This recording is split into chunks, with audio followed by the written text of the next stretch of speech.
नमस्कार दोस्तों, एक बार फिर स्वागत है आपका स्टडी के आरंभ पर।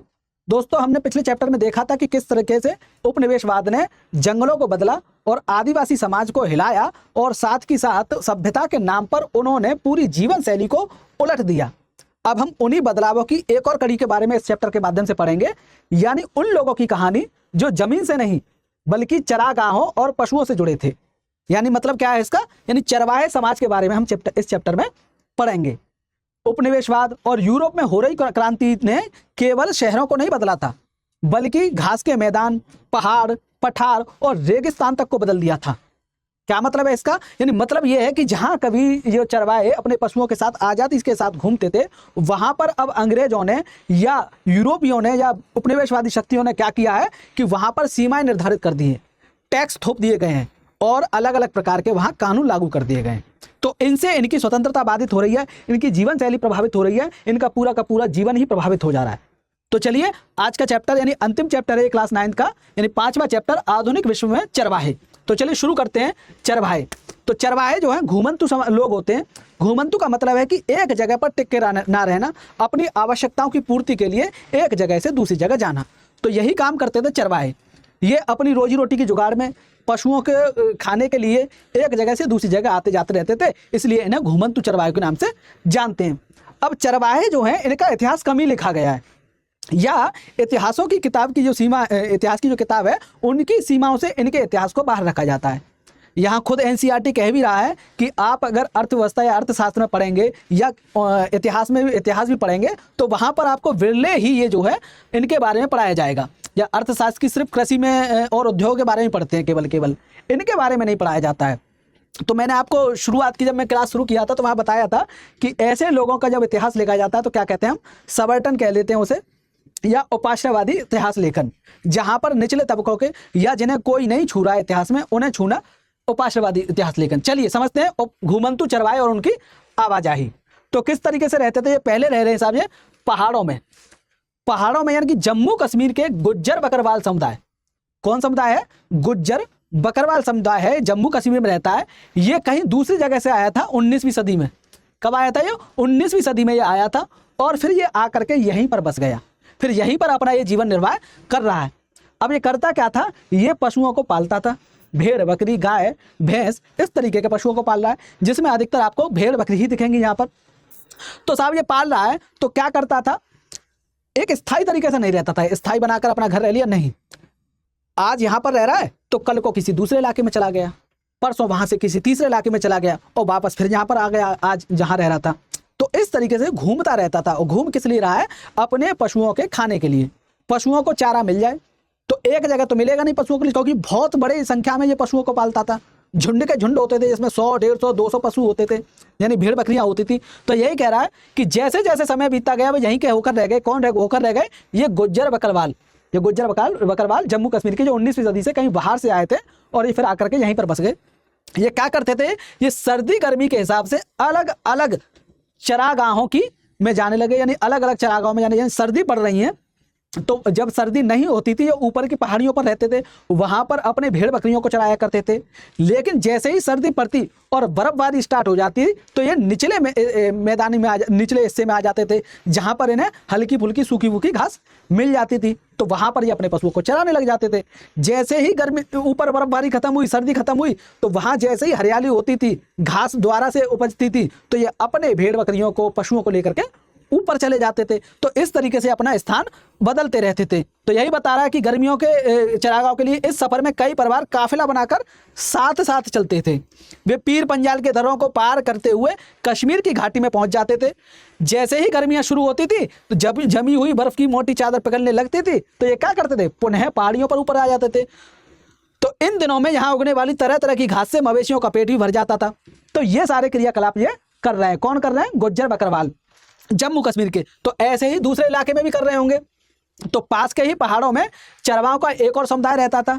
तो पास के पहाड़ कहाँ पर होंगे? हिमालय हो गए। जम्मू कश्मीर के पास के पहाड़ की बात करें तो हिमालय हो गया। तो हिमाचल प्रदेश के इस समुदाय को गद्दी कहते थे, जो पास के ही पहाड़ों में रह रहे हैं, यानी हिमाचल में। वहां पर जो समुदाय, जैसे हमने गुज्जर बकरवाल जाना अभी, ऐसे ही यहाँ पर गद्दी, कौन रह रहा है? गद्दी समुदाय रह रहा है, जिसे हम गद्दी के नाम से जानते हैं। ये कौन समुदाय था? ये भी चरवाहे थे। तो ये भी सेम काम कर रहे होंगे, ये लोग भी मौसमी उतार चढ़ाव का सामना करते होंगे जैसे जम्मू कश्मीर वाले कर रहे होंगे, क्योंकि हिमाचल में भी तो जो है वही सेम कंडीशन है ना लगभग, वहाँ पर ही बर्फबारी हो रही है जैसे जम्मू कश्मीर में हो रही है।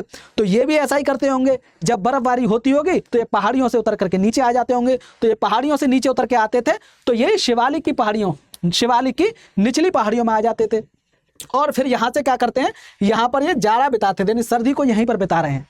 और इसके बाद जैसे ही अप्रैल आ रहा है, अप्रैल आते आते ये उत्तर की तरफ चल रहे हैं और पूरी गर्मी कहाँ पर बिता रहे हैं, ये लाहौल और स्पीति में बिताते थे जो हिमाचल प्रदेश का एक जिला है। तो लाहौल और स्पीति में बिता रहे हैं।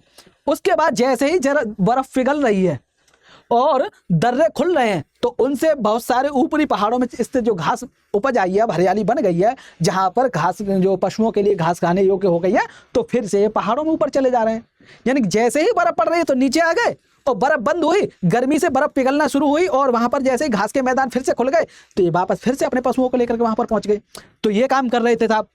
अब ऐसे ही जब हम दूसरी तरफ देखें, पूरब की तरफ चलें, तो यहाँ पर देख रहे हैं गढ़वाल और कुमायूं, यानी कि हिमाचल प्रदेश से और थोड़ा पूर्व चलें तो क्या आ जाएगा, उत्तराखंड आज का, पहले उत्तर प्रदेश था वो, अब आज का उत्तराखंड है। तो उत्तराखंड में गढ़वाल और कुमायूं के गुज्जर चरवाहे क्या करते थे, भाबर के सूखे जंगलों की तरफ और गर्मियों में ऊपरी घास के मैदानों की तरफ चले जाते थे, जिसे हम बुग्याल कह रहे हैं। तो ये भी सेम काम कर रहे हैं। यहाँ पर भी जो है लगभग स्थितियां समान हैं। कैसी, जैसे जम्मू कश्मीर में और हिमाचल प्रदेश में है, वैसे ही जो है ये उत्तराखंड में भी दिख रही है हमें। उत्तराखंड के बहुत सारे इलाकों में भी सेम कंडीशन होती है कि वहां पर जैसे ही पहाड़ियों पर बर्फबारी हो रही है तो ये नीचे आ गए और जैसे ही बर्फबारी खत्म हो गई तो ऊपर चले गए। तो यही बता रहा है कि जब गर्मी बर्फबारी होती थी तो ये भाबर के सूखे जंगलों की तरफ आ जाते थे और जैसे ही बर्फबारी रुकी, घास के मैदान फिर से लहलाने लगे, दिखने लगे, तो ये बुग्याल की तरफ चले जाते थे। इनमें से बहुत सारे हरे भरे चारागाहों की तलाश में 19वीं सदी में उत्तर प्रदेश से क्या हुआ, सॉरी जम्मू से क्या हुआ, उत्तर प्रदेश की पहाड़ियों में आए थे और बाद में यहीं बस गए। जैसे जम्मू कश्मीर में गुज्जर और ये गुज्जर गढ़वाल क्या कहते हैं, नाम मैं भूल रहा हूँ, ये बकरवाल। तो गुज्जर बकरवाल जो समुदाय था ये जम्मू कश्मीर में आया था 19वीं सदी में कहीं से, तो वहीं पर बस के रह गया। तो ये जो समुदाय है आपका, ये वाला गढ़वाल और कुमायूं के गुज्जर जो हैं, ये क्या हुआ, जम्मू कश्मीर से 19वीं सदी में आए थे उत्तर प्रदेश में और फिर ये यहीं के रह गए। चूंकि उत्तराखंड पहले उत्तर प्रदेश का हिस्सा था, अब हालांकि अलग राज्य बन गया, तो यहाँ पर इसलिए उत्तर प्रदेश लिखा गया है। अब देखिए सर्दी गर्मी के हिसाब से ये क्या कर रहे हैं, अपनी स्थिति को बदल रहे हैं, अपनी जगह स्थान को बदल रहे हैं। तो इसी तरीके से ये समुदाय में दिखाई देता है। यहाँ के भेटिया, कहाँ के, यहाँ के भेटिया, शेरपा, किन्नौरी समुदाय के लोग भी इसी तरह के चरवाए थे। तो हमने 3 समुदाय के बारे में मुख्यतः पढ़ा और इसके बाद बता दिया कि साहब इसी तरह के समुदाय और भी थे, जिनमें नाम कौन कौन सा है, भोटिया, शेरपा, किन्नौरी समुदाय। ये सभी समुदाय मौसमी बदलाव के हिसाब से खुद को ढालते थे और अलग अलग इलाकों में पड़ने वाले चरागाहों को बेहतर इस्तेमाल करते थे। अब जब एक चरागाह की हरियाली खत्म हो जाती थी या इस्तेमाल करने लायक नहीं बचती थी तो वे किसी और चरागाह की तरफ चले जाते थे। तो इस तरीके से ये घूमंतु जीवन अपना व्यतीत कर रहे हैं, एक जगह नहीं रह पा रहे हैं। इसका मुख्य कारण तो हो गया इनके पशु, जिनको खाना या जिनको चारा की जरूरत है, तो चारा इनको भरपूर मिलता रहे उनके पशुओं को, तो वो जगह जगह खोजते थे जहां इन्हें अच्छी हरियाली मिल जाए, घास के मैदान मिल जाए, वहां जाते थे। जैसे ही ये घास के मैदान खत्म हो गए फिर वहां से दूसरी तरफ जा रहे हैं, फिर वहां घास के मैदान खत्म हो गए तो तीसरी तरफ जा रहे हैं। तो इस तरीके से अपना घूमंतु जीवन ये व्यतीत कर रहे थे। अब हमने देख लिया, अब देखते हैं हम सब पठारों, मैदानों और रेगिस्तानों में। तो हमने ये मुख्यतः कहाँ पर देखा, पहाड़ों में देखा था, उत्तरी इलाके में देखा। अब देखते हैं पठारों, मैदानों और रेगिस्तानों में। तो देखिए चरवाहे सिर्फ पहाड़ों में नहीं रहते थे, चरवाहे तो कहीं भी रह सकते हैं जहां उनकी जरूरत होगी, जरूरत के हिसाब से चीजें मिल रही होंगी। तो वे पठारों, मैदानों और रेगिस्तानों में भी बहुत बड़ी संख्या में रह रहे थे। तो एक ऐसा ही समुदाय था धंगर। तो धंगर जो था महाराष्ट्र में रहता था।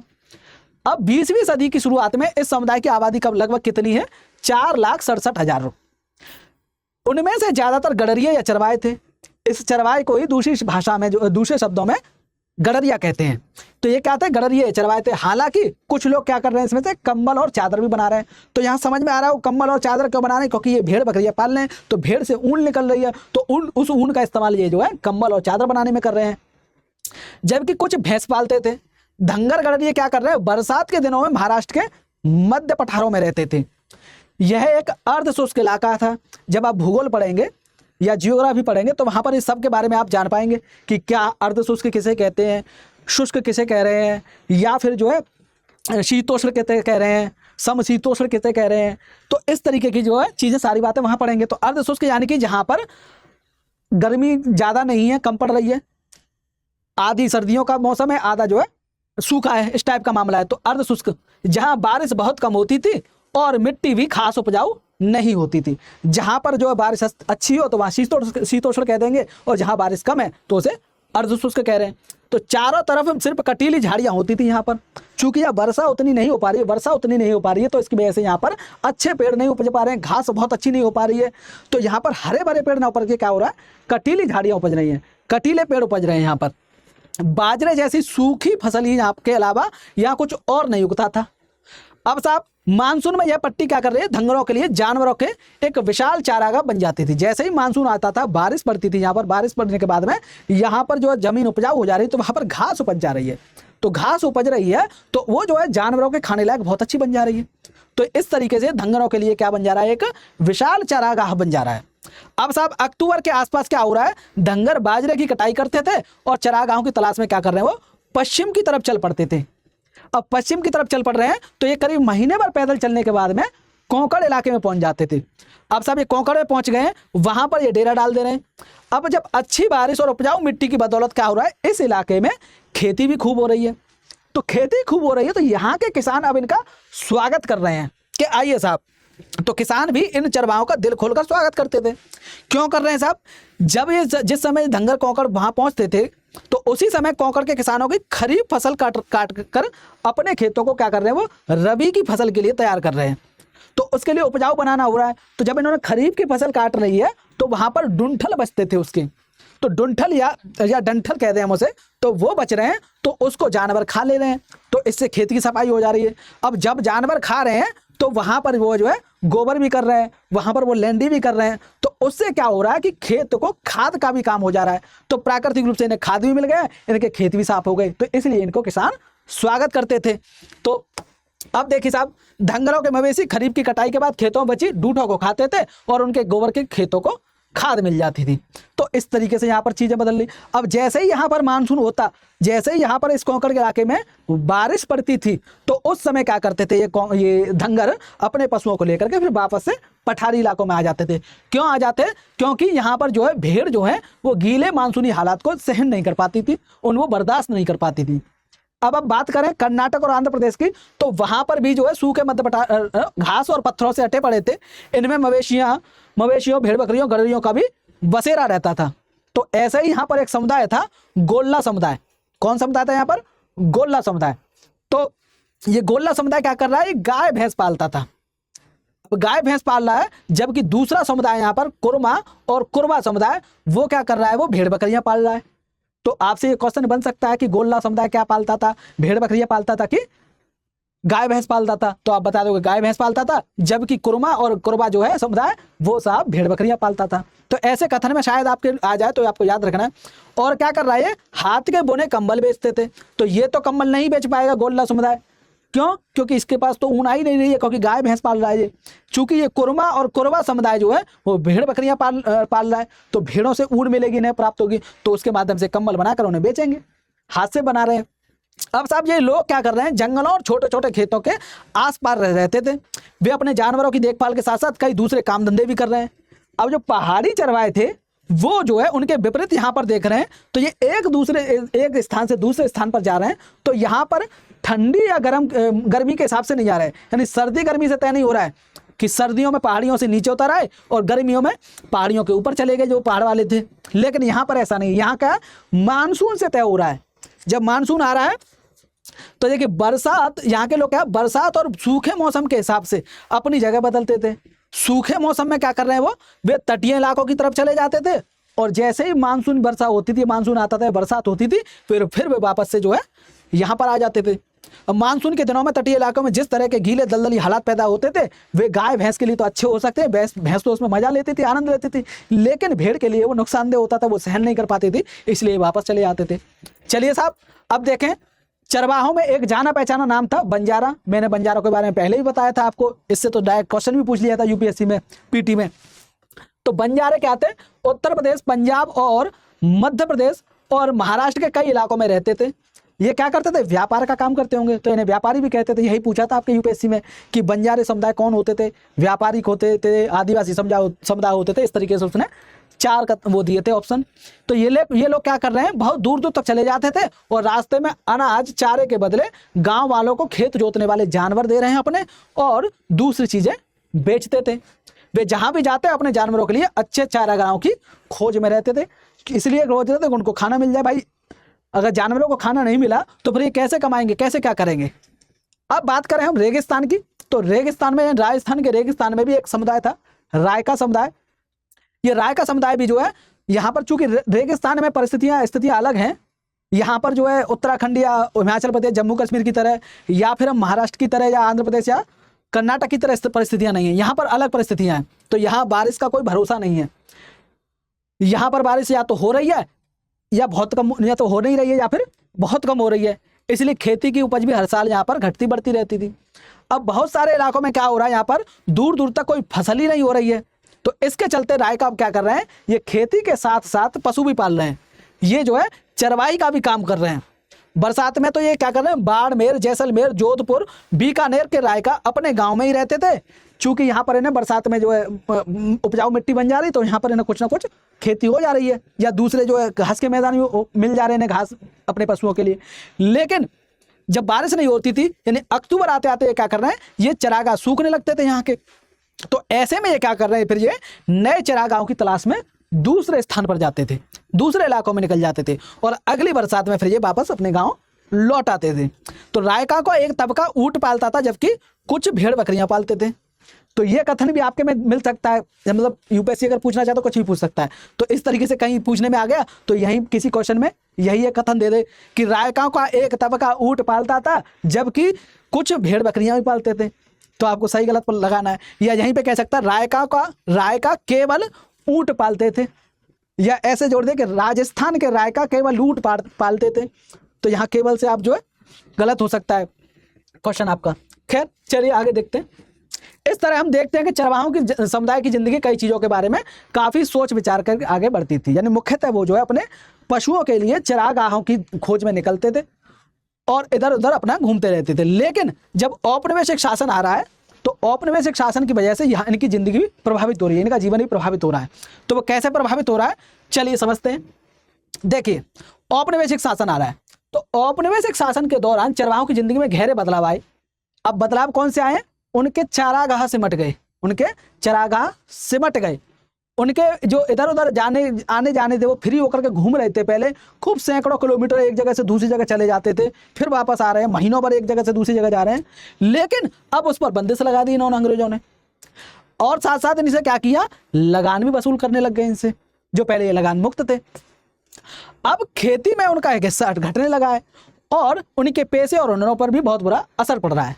अब ये किस वजह से असर पड़ रहा है, कौन सी नीतियां लागू कर रहे हैं वो जो अंग्रेज, जिससे असर पड़ रहा है। तो इसमें पहली बात करें तो अंग्रेज सरकार क्या कर रही है, वो चरागाहों की खेती को भी जमीन में तब्दील कर रही है। यानी जो चरागाह भूमि थी उसको खेती योग्य भूमि बनाने का काम कर रही है। क्यों कर रही है, क्योंकि वो जो है खेती पर टैक्स लगाते थे, उनसे उन्हें लगान मिलता था, तो ज्यादा खेती होगी तो ज्यादा लगान प्राप्त होगा। तो ऐसे में चरागाह भूमि को ये एकदम बर्बाद, बेकार समझ रहे हैं, किसी काम की नहीं समझ रहे हैं। तो इसलिए क्या करेंगे, चरागाह भूमि को खेती योग्य बनाने की कोशिश करेंगे। तो इस क्रम में क्या करेंगे, यहाँ पर ये कई सारे लोगों को क्या करेंगे, यहाँ पर कई सारे लोगों को मतलब देश के विभागों प्रति विकास के लिए नियम बनाए गए। इन कायदे कानूनों के जरिए क्या किया, खेतीगर जमीनों को अपने कब्जे में लेकर लोगों को दे दिया इन्होंने कि लीजिए साहब, आप इस भूमि को खेती योग्य बनाइए। इन्हें मुखिया का दर्जा दे दिया गया, इन्हें क्या किया गया, इन लोगों को मुखिया बना दिया गया। तो इस तरीके से कब्जे में ली गई ज्यादातर भूमि चरागाह की थी, जिनका चरवाहे नियमित रूप से इस्तेमाल किया करते थे। अब क्या हो रहा है, जैसे जैसे खेती का फैलाव हो रहा है, चरागाह सिमट रहे हैं और चरवाहों के लिए समस्या पैदा होने लगी है। अब देखिए, यहाँ एक कारण तो समझ में आ गया कि उसे ज्यादा से ज्यादा टैक्स वसूलना था जो है अंग्रेजी शासन को, इसलिए चरागाह भूमि को उसने खेती के लिए बनाने का निर्णय ले लिया। दूसरा एक कारण है कि इंग्लैंड में औद्योगिक क्रांति हो गई है, या यूरोप में औद्योगिक क्रांति हो गई है, तो वहां पर जो है कच्चे माल की जरूरत है, वहां पर जो चीजें पैदा हो रही हैं उसको पैक करने की जरूरत पड़ रही है। तो इसी में जूट यानी पटसन, कपास और गेहूं, अन्य खेती हर चीजों यानी वाणिज्यिक खेती को बढ़ावा देने के लिए भी इस तरीके के काम किए जा रहे हैं। तो एक तो ये कारण हो गया। दूसरे कारण की बात करें साहब, तो 19वीं सदी के मध्य तक आते आते क्या रहा है, देश के विभिन्न प्रांतों में वन अधिनियम भी पारित किए जाने लगे।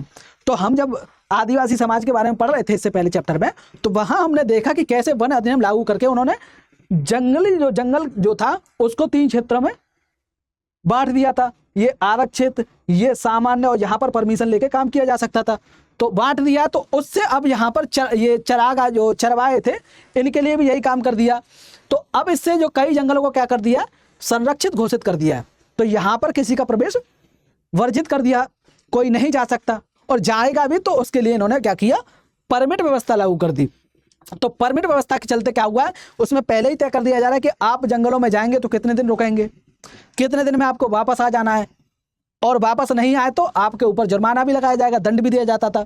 तो यही कह रहा है कि वन अधिनियमों ने चरवाहों की जिंदगी बदल डाली। अब उन्हें उन जंगलों में जाने से रोक दिया गया जहां पहले मवेशियों के लिए बहुमूल्य चारे के स्रोत थे।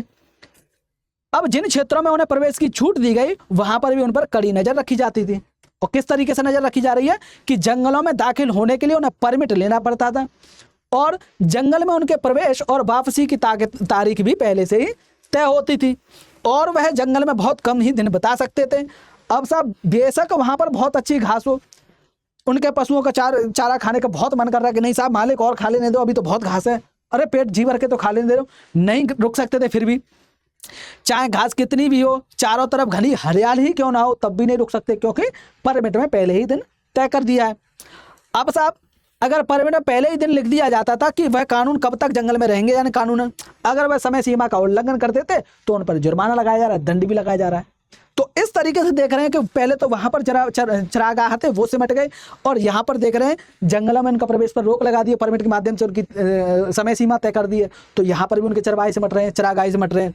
अब देखो तीसरी बात करें तो तीसरी बात है साहब, अंग्रेज अफसर जो क्या थे, वो घूमंतु समाज जो घूमंतु किस्म के जो लोग थे उनको शक की नजर से देखते थे, उन्हें अपराधी के तौर पर देखते थे, उनसे घबराते थे, पहला। दूसरा ये था घूमंतु लोगों को नियंत्रण में रखना आसान नहीं था इनके लिए, अंग्रेजों के लिए। ये चाहते थे कि एक गांव में कहीं लोग रह रहे हैं तो उन पर नियंत्रण रखा जा सकता है। यहाँ पर कुछ लोगों को तैनात कर दिया है, पुलिस बल को तैनात कर दिया है, तो उनका नियंत्रण रख लिया जाएगा। अब एक लोग आज यहाँ पर रह रहे हैं, कुछ लोग, वही लोग जाकर यहाँ पर रहने लगे, वही लोग जाकर यहाँ पर रहने लगे, तो इन पर नियंत्रण कैसे रखा जाए, और इन पर नियंत्रण नहीं रख सकते तो ये अंग्रेजी शासन के लिए खतरा पैदा हो सकते हैं। तो इसलिए इन्हें ये जो है शक की नजर से देखते थे घूमंतु लोगों को। वे गांव-गांव जाकर अपनी चीज बेचने वाले कारीगरों, व्यापारियों और अपने रेवड़ कहते हैं झुंड पशुओं का के लिए हर साल नए नए चारागाहों की तलाश में रहने वाले, हर मौसम में अपनी रिहायश बदलने वाले चारागाहों पर यकीन नहीं कर पाते थे। क्यों नहीं कर पा रहे हैं? क्योंकि वे चाहते थे कि ग्रामीण जनता गांव में रहे, उनकी रिहायश और खेतों पर उनके अधिकार तय हों कि कहाँ रह रहे हैं, कितना उसका खेत है, क्या है, तो जिससे उसे टैक्स भी मिल सके और वो नियंत्रण में भी रहे। इस तरह की आबादी को पहचान करना, उनको नियंत्रित करना ज़्यादा आसान था, जो एक जगह टिक कर रहते थे। ऐसे लोगों को क्या कर रहे हैं, शांति प्रिय मान रहे हैं अंग्रेज, उनको कानून का पालन करना मान रहे हैं, लेकिन घुमंतुओं को क्या कर रहे हैं, अपराधी मान रहे हैं।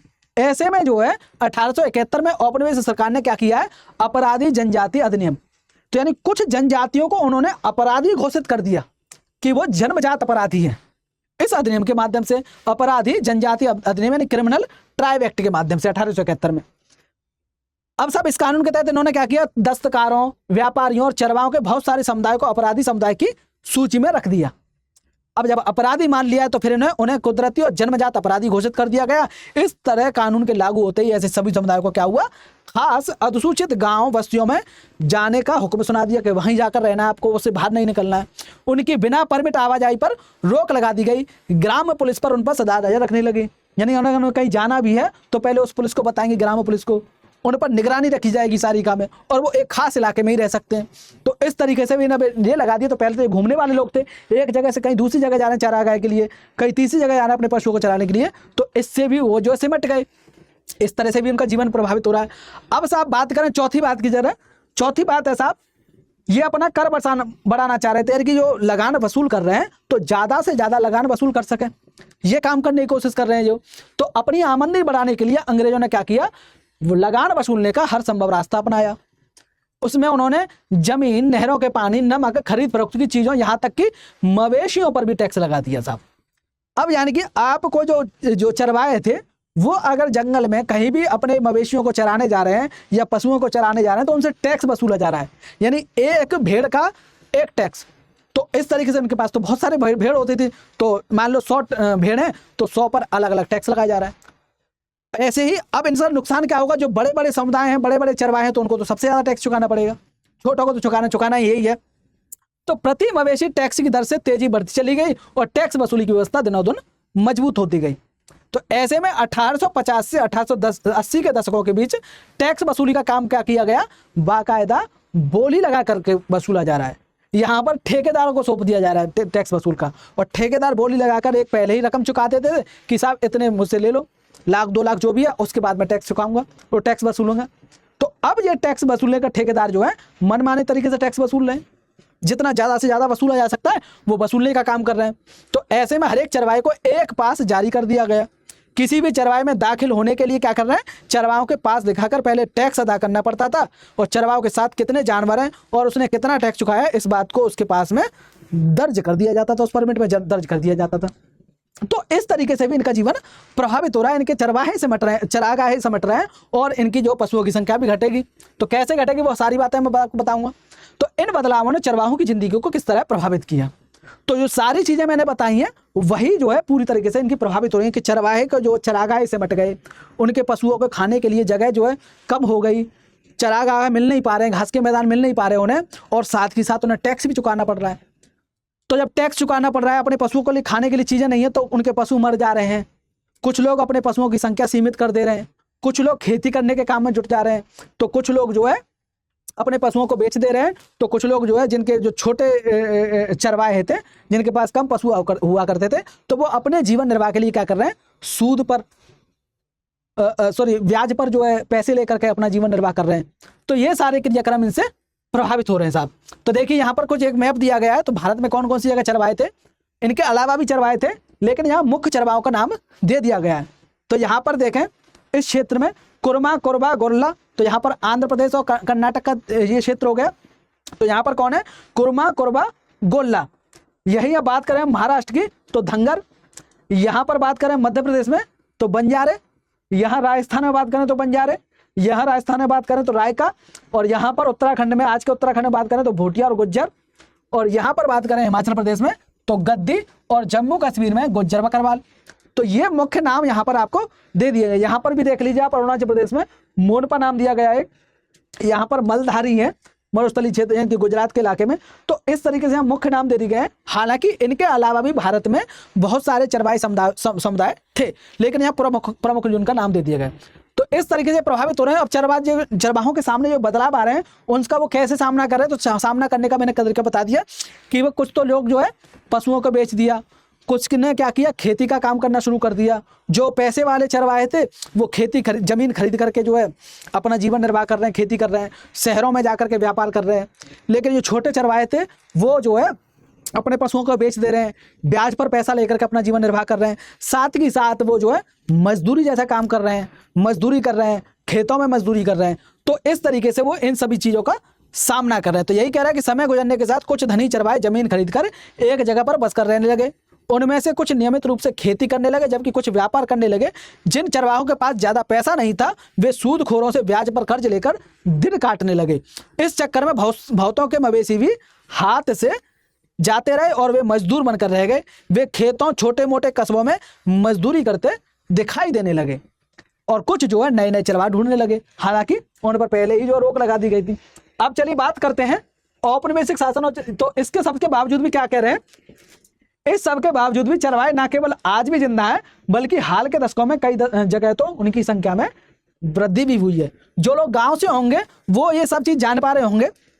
जब खेतों में देखते होंगे बहुत बड़े झुंड के झुंड भेड़ बकरियों के लेकर के चले आ रहे हैं। कोई लोग कहीं जो है रोड पर भी दिख जाते हैं, कई बार जो है जाम सा लग जाता है तो भेड़ें निकल रही होती हैं, बहुत बकरियां निकल रही होती हैं, तो वो यही चरवाहे होते हैं। ठीक है ना, तो यही है साहब। अब देखिए यहाँ पर देखते हैं हम अफ्रीका में चरवाहा जीवन। तो हमने भारत के संदर्भ में समझ लिया या एशिया में समझ लिया, ऐसे समझ लेते हैं हम। एशिया या भारत के संदर्भ में समझ लिया चरवाहों का जीवन किस तरीके से प्रभावित हुआ औपनिवेशिक शासन के दौरान। अब वहीं हम अफ्रीका की तरफ देखते हैं। तो अफ्रीका में क्यों देख रहे हैं, क्योंकि यहाँ पर दुनिया की आधी से ज्यादा आबादी के चरवाहे रहते थे। यानी संपूर्ण दुनिया की बात करें तो दुनिया की आधी से ज्यादा चरवाहा आबादी कहाँ रह रही है, वो अफ्रीका में रह रही है। आज भी अफ्रीका के लोग यानी कि लगभग 2.25 करोड़ लोग रोजी रोटी के लिए क्या कर रहे हैं, किसी ना किसी तरह चरवाही गतिविधियों पर ही निर्भर हैं, आश्रित हैं। अब देखिए इनमें कौन है मुख्य, जिसमें बेदुइन्स हैं, इसमें बर्बेर्स हैं, इसमें मसाई हैं, इसमें सोमाली हैं, बोरान, तुर्काना जैसे जाने माने समुदाय शामिल हैं।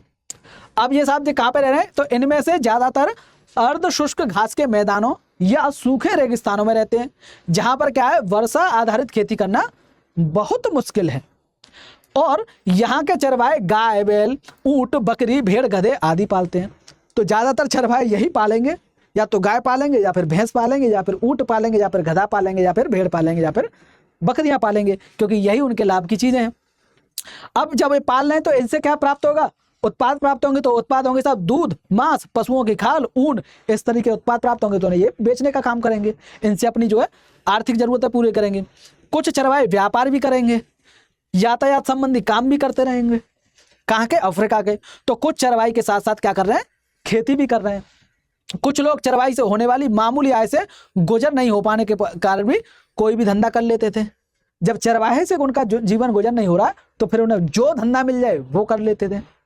अब हिंदुस्तान यानी भारत की तरह भी अफ्रीका में जो है अंग्रेजी शासन स्थापित हो चुका था। वहां पर भी उपनिवेशवादी गतिविधियां चल रही हैं, वहां पर भी अंग्रेजी शासन और फ्रांस या डच इस तरीके की जो है देशों का शासन है, वहां पर उपनिवेश बना रखा है इन्होंने। तो वहां पर भी उपनिवेशवादी नीतियां अपना रहे हैं। यहाँ पर एक मैप दिया है, तो अफ्रीका के चरवाहे समुदाय के बारे में जानकारी दी गई है। जिस तरीके से हमने भारत के समुद्र में देखा तो यही बताया। तो यहाँ रहने से मूर्स समुदाय, यहाँ बर्बेर्स रह रहा है, यहाँ ताउरेग रह रहा है, तो यहाँ पर वोदा बेफुलानी रह रहा है, तो यहाँ कब्बाबिश, यहाँ पर बेदुइन, बजा, डानांकिल, सोमाली, और ये जो इलाका यहाँ पर रह रहे हैं साहब, यहाँ कीनिया यानी केन्या और तंजानिया के आसपास, तो यहाँ रह रहा है ये मसाई समुदाय। तो ये मसाई समुदाय दिख रहा है आपको। चलिए समझते हैं अफ्रीका के लिए। तो स्वाभाविक बात है, अफ्रीका के लोगों के बारे में बताना तो है नहीं है कि किस तरीके से जीवन निर्वाह कर रहे होंगे। तो जिस तरीके से भारत में वो जो है एक जगह से दूसरी जगह जा रहे चरवाहे, यहाँ पर भी जा रहे होंगे। ये भी सैकड़ों किलोमीटर अपना जो है यात्रा कर रहे होंगे। जो है ये भी जो है जब यहाँ के मैदानों में घास खाली इनके पशुओं ने, यहाँ पर अब घास खाने लायक नहीं बची है, तो दूसरी जगह जा रहे हैं, तो यही काम कर रहे होंगे। तो यहाँ पर देख रहे हैं, यहाँ पर इन परिवर्तनों को हम चरवाहों की जिंदगी को कैसे असर पड़ रहा है, तो वो समझने की कोशिश कर रही है एनसीईआरटी। तो वहीं पर उसने एक उदाहरण लिया है मासाई का। तो मासाई केन्या के दक्षिण और तंजानिया के उत्तरी इलाके में रहता था।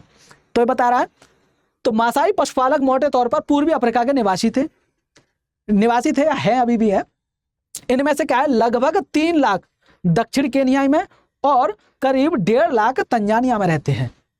अब साहब नए कानून और बंदिशों ने किस तरह उनके जीवन को प्रभावित किया, ये सारी बातें हम समझेंगे। इसमें किस तरीके से पाबंदी लगा रहे हैं, तो यहाँ पर भी वन कानून आ रहे होंगे, यहाँ पर भी जंगलों पर नियंत्रण स्थापित होगा। तो चारागाहों का क्या हुआ, तो देखिए साहब, मासाइयों की सबसे बड़ी समस्या यह रही कि उनके पास चारागाह दिनों दिन सिमटते जा रहे थे। और सिमटने का एक और केवल कारण उपनिवेशवाद होगा, उसके अलावा दूसरे कारण हैं। तो औपनिवेशिक शासन ने पहले मासाई लैंड का इलाका उत्तरी केन्या से लेकर के जो है तंजानिया के घास के मैदानों तक फैला था, वो बांट दिया। 19वीं सदी के आखिरी में यूरोप की साम्राज्यवादी ताकतों ने अफ्रीका में कब्जे के लिए मारकाट शुरू कर दी और बहुत सारे इलाकों को छोटे छोटे उपनिवेशों में तब्दील करके अपने अपने कब्जे में ले लिया है। अब यहाँ पर वो अपनी नीतियां लागू कर रहे हैं। तो 1885 में ब्रिटिश ने क्या किया है, कीनिया यानी केन्या जिसे हम कहते हैं कीनिया और तंजानिया के बीच एक अंतरराष्ट्रीय सीमा खींचकर मसाई लैंड को 2 बराबर भागों में बांट दिया। तो मान के चलो ये मसाई लैंड था, यहाँ पर मासाई समुदाय रह रहा था, अब इन्होंने ये बांट दिया। तो यहाँ के समुदाय इधर नहीं जा सकते, यहाँ के समुदाय इधर नहीं जा सकते। तो अब उनके लिए चरागाह की जो जमीन थी वो सीमित हो गई। अब बाद के सालों में क्या किया, सरकार ने गोरों को बसाने के लिए एक बेहतरीन चरागाह को अपने कब्जे में ले लिया। तो पहले से जो मौजूद चरागाह था उसको अपने कब्जों में ले लिया, वहां पर गोरे लोगों को बसा रहे हैं। तो वहां पर इन समुदाय का आना जाना बंद कर दिया। वहां पर ये समुदाय अपने पशुओं को घास या भोजन करा ही नहीं सकते थे। अब साहब औपनिवेशिक शासन से पहले मसाइयों के पास जितनी जमीन थी उसका लगभग क्या किया, 60% हिस्सा उनसे छीन लिया गया। तो कितनी बड़ी संख्या में उनसे जमीन छीन ली गई। तो उनका जीवन तो बुरी तरह प्रभावित होना ही है। उन्हें ऐसे सूखे इलाकों में कैद कर दिया गया जहां ना तो अच्छी बारिश होती थी और ना ही हरे भरे चारागाह थे। अब देखिए साहब 19वीं सदी के अंतिम सालों से ब्रिटिश औपनिवेशिक सरकार पूर्वी अफ्रीका में क्या कर रही है, स्थानीय किसानों को अपनी खेती के क्षेत्रफल को ज्यादा से ज्यादा फैलाने के लिए प्रोत्साहित कर रही है। तो यहाँ पर भी लगभग कंडीशन सेम होंगी जैसे भारत में थी। क्यों यहाँ पर ये खेती ज्यादा से ज्यादा खेती का क्षेत्रफल बढ़ाने के लिए प्रेरित कर रही है? क्योंकि उन्हें लगान वसूलना ज्यादा से ज्यादा, क्योंकि इन्हें वाणिज्यिक खेती करानी है, क्योंकि इन्हें अपनी यूरोपीय जरूरत है, औद्योगिक क्रांति के बाद जो जरूरतें पैदा हो रही है उनकी पूर्ति के लिए संसाधन चाहिए, रिसोर्सेज चाहिए, तो ये कच्चा माल चाहिए तो यहीं से ले जाएंगे, तो इसलिए खेती का विस्तार कर रहे हैं। अब जैसे जैसे खेती का प्रसार तो हो रहा है वैसे वैसे क्या हो रहा है, चरवाहा खेतों का जो है सिमट रहे हैं। अंग्रेजों के आने से पहले मसाई क्या कर रहे हैं, आर्थिक और राजनीतिक दोनों स्तरों पर किसानों पर भारी पड़ते थे। लेकिन जैसे ही अंग्रेज आए उसके बाद में ये किसान जो है, किसान इन मसाइयों पर जो भारी पड़ रहे हैं आर्थिक और राजनीतिक दोनों स्तर पर। तो इस तरीके से इनकी हालत समझ में आ रही होगी, किस तरीके से इनका प्रभावित हुआ होगा जीवन। अब देखिए बात करते हैं साहब, अब बहुत सारे चारागाहों को क्या किया गया है, शिकारगाह बना दिया गया है, यानी यहाँ पर शिकार किया जाता है। लेकिन शिकार कोई आम जनता या अफ्रीका के लोग नहीं करेंगे, वो कर रहे हैं साहब अंग्रेज खुद। अंग्रेज खुद जाकर के वहां पर शिकार करने का काम कर रहे हैं। तो कीनिया में मसाई मारा व साम्बूरू नेशनल पार्क और तंजानिया में सेरेंगेटी पार्क जैसे शिकारगाह वो इसी की देन है, इसी की वजह से यहाँ पर ये अस्तित्व में आए हैं। अब इन आरक्षित जंगलों में क्या किया, चरवाहों का आना जाना मना कर दिया, जिस तरीके से भारत में किया था। अब मना कर दिया तो इन इलाकों में ना तो वे शिकार कर सकते थे, ना अपने जानवरों को चरा सकते थे। अब ऐसे में बहुत सारे आरक्षित जो जंगल थे उसमें जो अब तक मसाई अपने ढोर डंगर चराया करते थे, पशुओं को चराया करते थे, वहां पर क्या कर दिया गया, उन्हें रोक दिया गया। अब मिसाल के तौर पर देखें तो सेरेंगेटी नेशनल पार्क का 14,760 वर्ग किलोमीटर से भी ज्यादा क्षेत्रफल मसाइयों के चरागाहों पर कब्जा करके बनाया गया था। तो इतना बड़ा जब क्षेत्रफल इन्होंने 14,760 वर्ग किलोमीटर का क्षेत्रफल जो जहां पर चरागाह भूमि थी, जहां पर घास होती थी, जहां पर इन मसाइयों के पशु जो चरते थे, खाने का काम करते थे, उसको तो इन्होंने अपने कब्जे में ले दिया। कब्जे में ले लिया तो उसके बाद में उनको जाने का मना कर दिया, जा नहीं सकते, वहां घूम नहीं सकते, पशुओं को चरा नहीं सकते, तो इनकी तो हालत एकदम बेकार हो जाएगी ना। अब सब अच्छे चारागाह जल संसाधनों के हाथ से निकल जाने की वजह से क्या हो रहा है, उस छोटे से इलाके पर दबाव बहुत ज्यादा बढ़ गया, जहां पर जो है मसाइयों को धकेल दिया गया था। अब जहां अगर छोटा सा भी चरागाह मिल जा रहा है तो वहां पर सारे मसाइयां अपने ला करके पशुओं को चरा रहे हैं। तो जहां पहले मान के चलो खाने के लिए कोई चरागाह है, वहां 100 पशु खा सकते थे, अब वहां पर 1000 पशु खा रहे हैं। तो इस तरीके से दबाव बढ़ रहा है। अब इसका नतीजा क्या हो रहा है कि चरागाहों का स्तर गिरने लगा, चारे की हमेशा कमी रहने लगी और मवेशियों का पेट भरना एक स्थायी समस्या बन गया। अब देखिए साहब, जब स्थायी समस्या बन गई है तो अब ये सरहदें बंद हो गई हैं। अब ये क्योंकि सीमा खींच दे रहे हैं, अपने अपने उपनिवेश बांट दे रहे हैं, तो अब ये जो चरवाहे हैं वो एक जगह से दूसरी जगह जा ही नहीं सकते। जैसे मैंने भारत के संदर्भ में बताया था वैसा ही इनके संदर्भ में भी कर दिया, वनों को आरक्षित कर दिया, जंगलों को आरक्षित कर दिया, इनके लिए भी परमिट जारी कर दिए गए, परमिट के माध्यम से ही आ जा सकते थे, अगर उसका उल्लंघन कर रहे हैं तो इन पर वो लगा दिए जा रहे हैं। अब साहब एक और मान्यता थी, मसाइयों को क्या करते थे, ये इन्हें बर्बर जाति समझते थे। जैसे भारत में कुछ जातियों को क्या कर दिया, उन्हें अपराधी घोषित कर दिया, ऐसे ही यहाँ पर भी इन्होंने किया। ये इन्हें बर्बर समझ रहे हैं। उनकी नज़र में ये ऐसे लोग होते थे जिनके साथ कम से कम संबंध रखना ही उचित था, लेकिन इसके बावजूद भी उनके साथ कम से कम संबंध नहीं रख पा रहे, उनके साथ संबंध रखना ही पड़ रहा है। क्यों रखना पड़ रहा है? क्योंकि ये जो है खानों से माल निकालने, सड़कें बनाने और शहर बसाने के काम आते थे इन गोरों के। कौन? ये मसाई वगैरह जो लोग थे। तो इसलिए वजह से इनका जीवन यहाँ पर सरहदें बंद हो रही, तो इनके जीवन प्रभावित हो रहे हैं। नई सरहदों के नए चरवाहों की जिंदगी में रातों रात बदल ला रही है।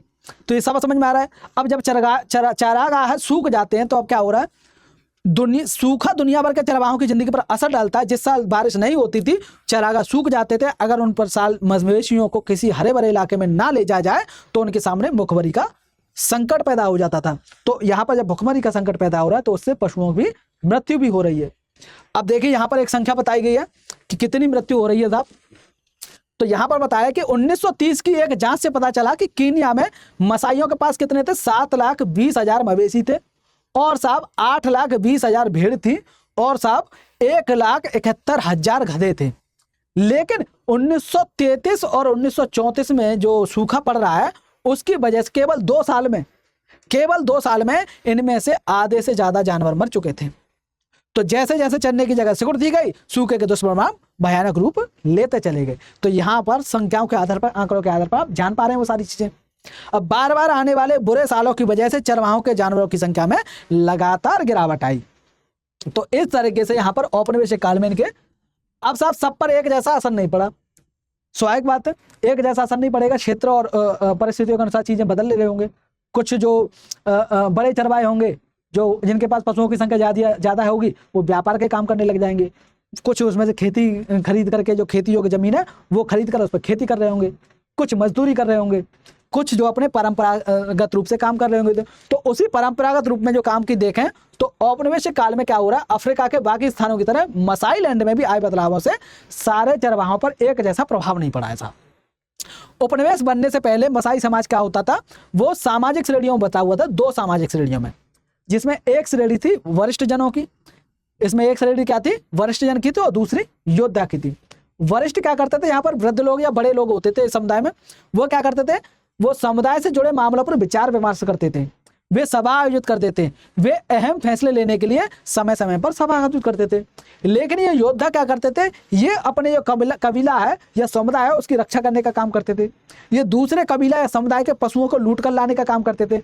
चूंकि वहां उस समय पर ये पशु जो है संपत्ति का काम कर रहे हैं, एक संपत्ति के रूप में देखा जा रहा है, तो संपत्ति को लूटने का काम करेंगे। तो जो संपत्ति लूट कर लाता था, जो जानवरों को छीन कर लाता था दूसरे समुदाय से थे, तो वही युवा एक योद्धा वर्ग का हिस्सा माना जाता था। नहीं तो नहीं माना जा रहा है। तो साहब बहादुरी का प्रदर्शन करके अपनी मर्दानगी साबित कर देते थे, फिर भी वे वरिष्ठ जनों के नीचे रहकर ही अपना काम करते थे। कौन, योद्धा। तो ये व्यवस्था थी साहब अंग्रेजों के आने से पहले, अंग्रेजों के समय पर। अब देखें साहब, मसाइयों के मामलों की देखभाल के लिए अंग्रेज सरकार ने क्या किया, कई ऐसे फैसले लिए जिससे आने वाले सालों में बहुत गहरे असर पड़े। अब उसमें पहला फैसला क्या है, तो पहला फैसला है कि साहब मसाइयों के उपसमूह जो थे उनका एक मुखिया तय कर दिया। उन्होंने मुखिया तय कर दिया, तो उसको क्या अधिकार दिए गए कि साहब अपने अपने कबीले के सारे मामलों की जिम्मेदारी सौंप दी गई उसे। इसके बाद क्या किया, उन्होंने हमला और लड़ाइयों पर पाबंदी लगा दी। जो पहले योद्धा के रूप में वो हमला करते थे और लड़ाई कर करके पशु छीन कर लाते थे, अब उन पर रोक लगा दिए। अब इस तरह क्या हो रहा है, जो वरिष्ठ जन और योद्धा जो है दोनों की परंपरा सत्ता कमजोर होती जा रही है।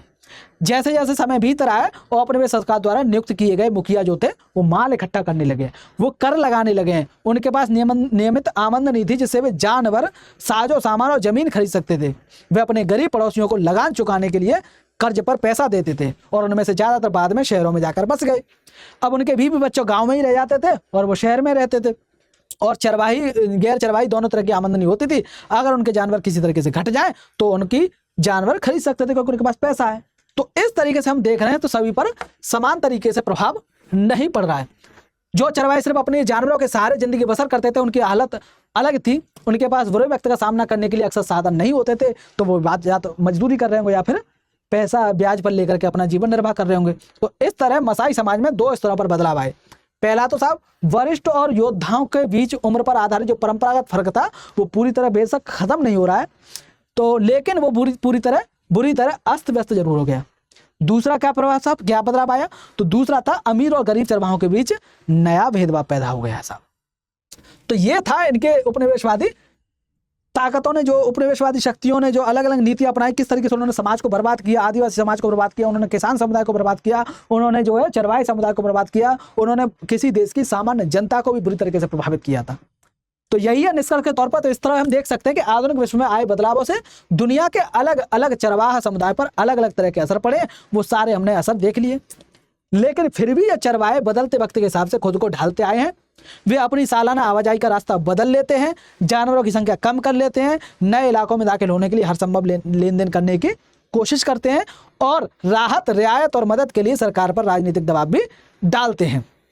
तो वे उन इलाकों में अपने अधिकारों को बचाए रखने के लिए अपना संघर्ष जारी रखते हैं जहां से उन्हें खदेड़ने की कोशिश की जाती है, और जंगलों के रखरखाव और प्रबंधन में अपना हिस्सा मांगते हैं।